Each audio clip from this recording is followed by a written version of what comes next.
আসরের কসম করে বলছেন তাম পৃথিবীর মানুষেরা ক্ষতিগ্রস্ত থেকে বাঁচতে গেলে কোরআন কি বলছে? চারটি জিনিস করতে হবে। কয়টি? চারটি। কি কি? আল্লাহ পাক বলছেন ইল্লাল্লাযীনা আমানু, আগে ঈমান আনো, ওয়া আমিলুস সালিহাত, তারপর নামাজ রোজা করো, ওয়াতাওয়াসাউ বিল হক, হকের দাওয়াত দাও, ওয়াতাওয়াসাউ বিস সবর, মুসিবতের সময় পেরেশানির সময় তোমরা ধৈর্য ধারণ করো।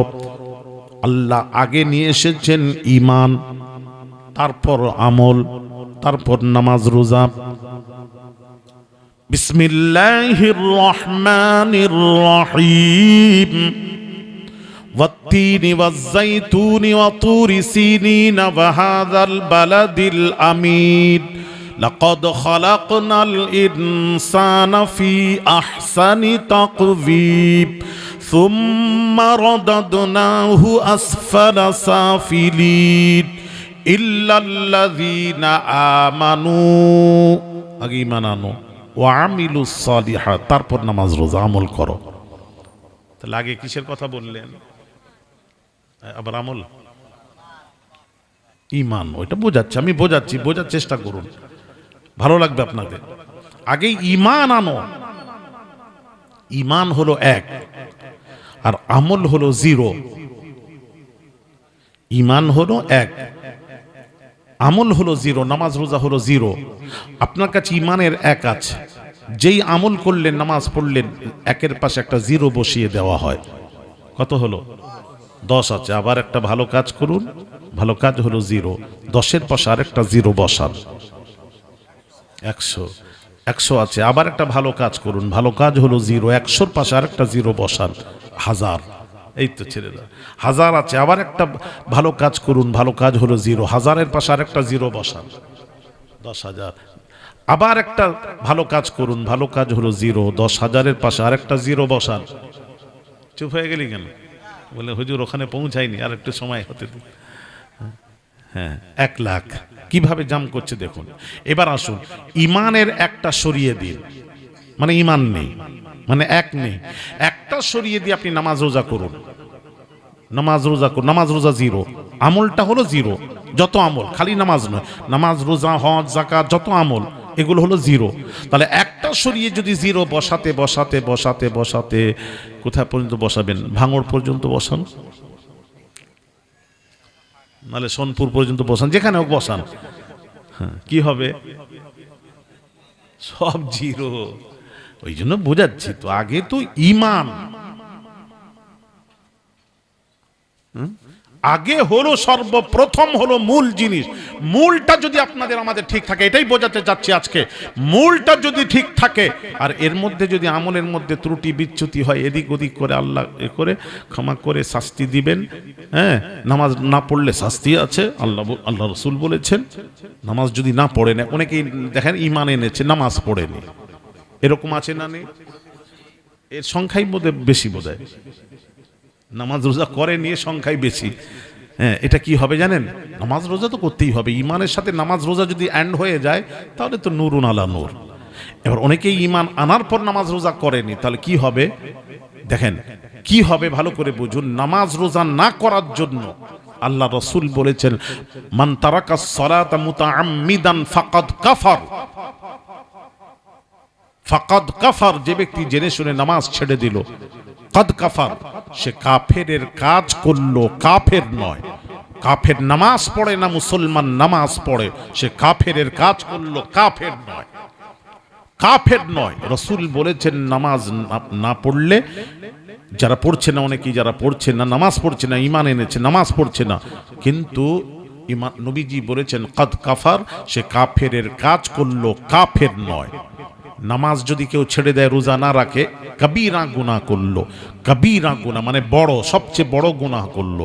এই গুনাহ করার জন্য নবীজির আবার হাদিস শরীফ আসুন, নবীজি বলেছেন মাল্লাম ইউহাফিজ আলা সালাতি লাম ইয়াকুল লাহু ইয়াউমাল কিয়ামাতি নূরুন ওয়ালা বুরহানু ওয়ালা নাজাতুন ওয়া কানা ইয়াউমাল কিয়ামাতি মা কারুন আও ফিরআউন আও হামান আও উবাই ইবনে খালফ। আমার নবী বোনের নামাজের যে হেফাজত করলো না, সে কারুন, ফিরআউন, হামান, উবাই ইবনে খালফের সাথে তার হাসর নাসর হবে। কারুন ফিরআউনের ঠিকানা জাহান্নাম, সেও জাহান্নামে উঠবে। বেনামাজি রোজাদার উঠবে, তাদের সাথে উঠানো হবে। নবীর কথা ভুল হতে পারে না, পারে না, পারে না, তাদের সাথে উঠবে, উঠবে। কিন্তু এবার প্রশ্ন, কাফের সম্পর্কে কোরআন বলছে ফি নারি জাহান্নামা খালিদান ফিহা, কাফের হামেশা হামেশা জাহান্নামেই থাকবে, জাহান্নাম থেকে বের হতে পারবে না, পারবে না। আল্লাহর নবী, দয়ার নবী রাহমাতুল লিল আলামিন হুজুর ইরশাদ করেন, ঈমান আনার পর নামাজ রোজা যদি কেউ না করে, তার শাস্তি হবে, কবিরা গুনার কারণে শাস্তি হবে। শাস্তির একটা মেয়াদ আছে বাবা, মেয়াদ আছে। ওই মেয়াদ শেষ যখন হবে, আল্লাহ তাআলা শেষ যখন হবে, সে হামেশা জাহান্নামে থাকবে না। তার ঈমান তাকে একদিন না একদিন জান্নাতে পৌঁছে দেবে। জোরে জোরে বলুন ভাইরা আমার, ঈমান জান্নাতে পৌঁছাবে, আপনার আমল জান্নাতে পৌঁছতে পারে না, পারে না, পারে না। ঈমান যদি না থাকে কেউ জান্নাতে যেতে পারবে না। আমল দিয়ে জান্নাতে যাওয়া সম্ভব নয়, হতেই পারে না। চ্যালেঞ্জ, পুরো পৃথিবী ওয়ার্ল্ডকে চ্যালেঞ্জ করছে। কোন মৌলবি আমাকে বলে দেবে যে আমলে জান্নাতে যাবে, ঈমান নেই। রাসূল পাক সাল্লাল্লাহু আলাইহি সাল্লামের হাদিস শরীফ, বুরু বুরু কোরআন হাদিসের দলিল আছে। রাসূল বলেছেন মান কানা আখিরু কালামিহি মিনাদ দুনিয়া লা ইলাহা ইল্লাল্লাহু দাখালাল জান্নাহ। দুনিয়ায় শেষ কথাটি হবে লা ইলাহা ইল্লাল্লাহ মুহাম্মাদুর রাসূলুল্লাহ, সে বেশক আল্লাহর জান্নাতি। জোরে বলুন। হ্যাঁ, জান্নাতে আপনাকে নিয়ে যাবে আপনার ঈমান। সারা জীবন আপনি আপনি কুফরির হালাতে কেটেছে, শেষ জীবনে যদি ঈমান আনেন, ব্যাস আল্লাহ ওটাই দেখবেন। যার শেষ ভালো তার সব ভালো। সারা জীবন আল্লাহ আল্লাহ রাসূল করেছেন, আর শেষ জীবনে আপনি ঈমান এমন একটা কথা বললেন, ঈমান চলে গেল। আল্লাহ শেষটা দেখবেন। সারা জীবন কি করেছেন, দাড়ি রেখেছেন, জুব্বা পরেছেন, কোন ফুরফুরার কোন পীর সাহেবের দরবারে মুরিদ হয়ে ঘোরাঘুরি করেছেন, ওটা দেখবেন না। আপনার আল্লাহ দেখবেন, আমার দেখবে ঈমান, ঈমান, ঈমান। বুঝতে পাচ্ছেন কথা? ভালো করে কোনো প্রশ্ন থাকলে বলবেন, আমি বোঝানোর চেষ্টা করব। তবে ঈমান আনার পর যদি নামাজ রোজা যদি হয়ে যায় বাবা, তাহলে তো বললাম না, এদিকে মরবে, ওদিকে হাসতে হাসতে জান্নাতে যাবে। হ্যাঁ, তবে আমি বোঝাতে চাচ্ছি, যদি ঈমান থাকে তাহলে ভুল ত্রুটি হলে মাপ আছে, ক্ষমা আছে। ক্ষমা করতেও পারেন, নাও করতে পারেন। ক্ষমা যদি না করেন, তার শাস্তি আছে, তার শাস্তি আছে। শাস্তির মেয়াদ শেষ হয়ে গেলে সে একদিন না একদিন জান্নাতে যাবে। এক মহিলা, বুখারী শরীফের হাদিস, আমি দলিল দিচ্ছি আপনাকে, নেন, নোট করুন। বুখারীর হাদিস, এক মহিলা, জানিয়া মহিলা মানে ব্যভিচারিণী মহিলা, কিন্তু ঈমান আছে, তার ঈমান ছিল। সেই ব্যভিচারিণী মহিলা কি করেছে জানেন? মানে নামাজ রোজা করতো না, ব্যভিচার করতো, খারাপ মহিলার মতো। সেই মহিলাটি একদিন রাস্তায় যাচ্ছিল, যেতে যেতে একটা কুকুর পিপাসায় জিহ্বা বের করে দিয়েছে, এবার মারা যাবে। পানির পিপাসায় কুকুরটা মারা যাবে। মহিলাটি এদিক ওদিক তাকিয়ে দেখলো, দেখি পানি পাওয়া যায় নাকি, একটু পানি দেওয়া যায় নাকি। একটা কুয়া দেখতে পেল, তার চামড়ার মোজা ছিল, মোজাকে মোজা দিয়ে ওই কুয়া থেকে পানি তুলে ওই কুকুরটাকে পান করাতে কুকুরটা প্রাণ ফিরে পেল। এই প্রাণ ফেরার কারণে কুকুরটাকে পানি পান করার দরুন আল্লাহ তাআলা মহিলাটাকে ক্ষমা করে দিয়েছিলেন। জোরে বলেন সুবহানাল্লাহ। ক্ষমা করে জান্নাত দান করলেন। জোরে বলুন। তাহলে বোঝা গেল, আল্লাহ দেখেন এত বড় জানিয়া মহিলা, আল্লাহ ওই একটা কারণে তাকে মাফ করে তাকে জান্নাত দান করে দিলেন। তো জান্নাতে গেল কিসের কারণে? তার ঈমান তাকে একদিন না একদিন জান্নাতে পৌঁছে দিল। আর যদি ঈমান না থাকতো জান্নাতে যাওয়ার তো প্রশ্নই জাগে না। কোরআন বলে দিয়েছে ফি নারি জাহান্নামা খালিদান ফিহা, হামেশা হামেশা তার ঠিকানা জাহান্নাম। এবার একটু বলি তাহলে ঈমানটা মূল, এটুকু বুঝলেন? একটু বোঝাই ঈমান কোন জিনিসের নাম ঈমান, এটা একটা প্রশ্ন। আমি কি বোঝাতে পারছি? ঈমান তো নিয়ে যাবে জান্নাতে। এবার প্রশ্ন আসবে ঈমান কোন জিনিসের নাম ঈমান? হুজুর ওটা একটু বলবেন। হ্যাঁ, এটা একটু লক্ষ্য করুন, কোন জিনিসের নাম ঈমান। আল্লাহর কসম, নামাজ ঈমান নয়, রোজা ঈমান নয়, হজ যাকাত ঈমান নয়। এটা ইসলামের আমল। আমল আলাদা, ঈমান আলাদা। ঈমান কোন জিনিসের নাম ঈমান? আসুন বুখারী মুসলিম মুত্তাফাক আলাইহি হাদিস থেকে আমরা জেনে নিই। অন্য জায়গায় যাব কেন? কোরআন হাদিস যখন আছে তার থেকে আমরা নিচড় জানবো। রাসূল পাক সাল্লাল্লাহু আলাইহি ওয়াসাল্লাম পাক জবানের পাক কথা, লা ইউমিনু আহাদুকুম হাত্তা আকুনা আহাব্বা ইলাইহি মিন ওয়ালিদিহি ওয়া ওয়ালাদিহি ওয়ান নাসি আজমাইন।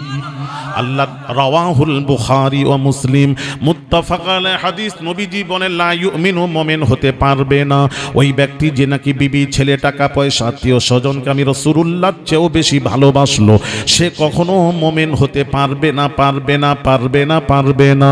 মুমিন ওই ব্যক্তি যে নাকি বিবি, ছেলে, টাকা পয়সা, আত্মীয় স্বজনের চেয়ে আমি রাসূলুল্লাহকে যে সব, এমনকি নিজের জীবনের চেয়েও আমি রাসূলকে যে ভালোবাসলো, ওই ব্যক্তি হলো কামেল মোমেন।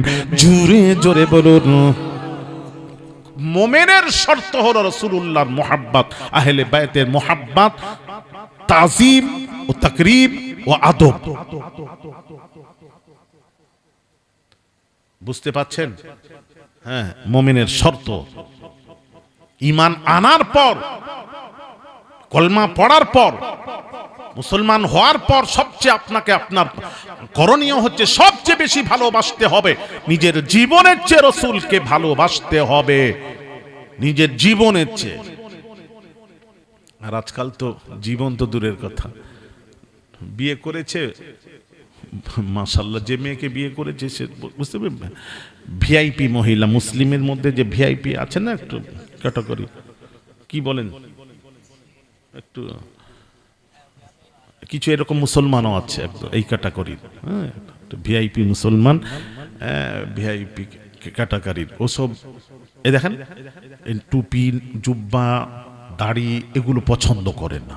বিয়ে হয়ে গেছে ভালোবাসার জন্য, যাই বিয়ে হয়ে গেছে, বিয়ে হওয়ার পর স্বামী বা দাড়ি রেখেছে, বউ বলছে দেখো দাড়ি যদি রাখো আমি তোর ঘর করব না, তুমি যদি দাড়ি রাখো আমি তোমার ঘর করব না, আমি চলে যাবো। ওই দাড়িওয়ালাকে আমি পছন্দ করিনি।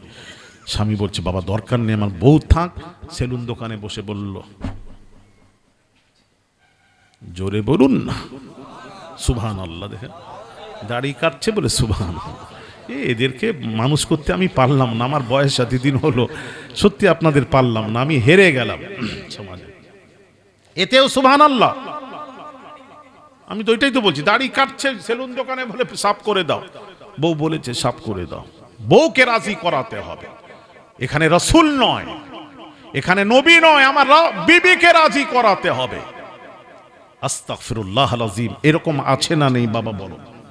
আমি এটাই বলছি। তো সমাজ কোথায় গেছে? কেন মুসলমান এই জাতি, এরাই মার খাচ্ছে? যে বলছে না মুসলমান মার খাচ্ছে, মুসলমান মার খায় না, এরা মার খাচ্ছে আর খাবে। রাসূল বলেছেন যারা দাড়ি কাটলো সে আমার গলায় ছুরি চালালো। কত বড় কথা রাসূলের! আপনি কি কোথায় রাসূল মানলেন আপনি? কোরআন কি বলছে? আল্লাহ পাক বলে দিয়েছেন মা আতাকুমুর রাসূলু ফাখুযুহু, আমার রাসূল যেটা দিয়েছেন গ্রহণ করো, ওয়া মা নাহাকুম আনহু ফান্তাহু, রাসূল যেটা নিষেধ করেছেন বর্জন করো। দুটো কথা কোরআন বলছে, আল্লাহ বলছেন তোমাদের রাসূল তোমাদেরকে যেটা দিয়েছেন গ্রহণ করো, মেনে চলো। রাসূল যেটা নিষেধ করবেন সেটাকে, তার থেকে দূরে থাকো, সেটাকে বর্জন করো। দুটো জিনিস। আর রাসূল নিষেধ করবেন, তারপর মুসলমান গিয়ে কাজগুলি করে কিভাবে? আজকাল আবার কিছু ছেলেরা বাবারি বলছি না ভিআইপি মুসলমান দেখলে চেনা যায় না, মুসলমানের চিহ্ন টিহ্ন কিছু নেই, একদম প্যান্ট শার্ট একদম শেষ, এবার এখানে কাটা, এখানে ফাটা, এখানে বাপরি, তারপরে চুলটা এখান থেকে এইরকম সাদা চকচক চকচক করছে, লাল ডোরা, মানে কত কালার, বাপরি, হ্যাঁ মুসলমান। আর বাপেরা বলে আমার ছেলে, সোনার ছেলে, এই ছেলে তোমাকে জাহান্নামে নিয়ে যাবে। আমার নবীর কথা না, হ্যাঁ, তিনটি জিনিস সাদকায়ে জারিয়া, কিয়ামত অবধি কবরে পড়ে সওয়াব পাবেন যদি নেক সালে যদি দুনিয়ায় তৈরি করে মরতে পারে, নেক খোদা ভীরু যদি তৈরি করে মরতে পারে, কবরে পড়ে থেকে সওয়াব পেতেই থাকবেন, এটা যা বন্ধ হবে না, সাদকায়ে জারিয়া। আর এই ছেলে তোমাকে জাহান্নামে পৌঁছে দেবে। বাপেরাও কিছু বলেনি, মাও কিছু বলেনি, মারো, ঘর থেকে তাড়িয়ে দাও, ওটা আমার ছেলে নয়।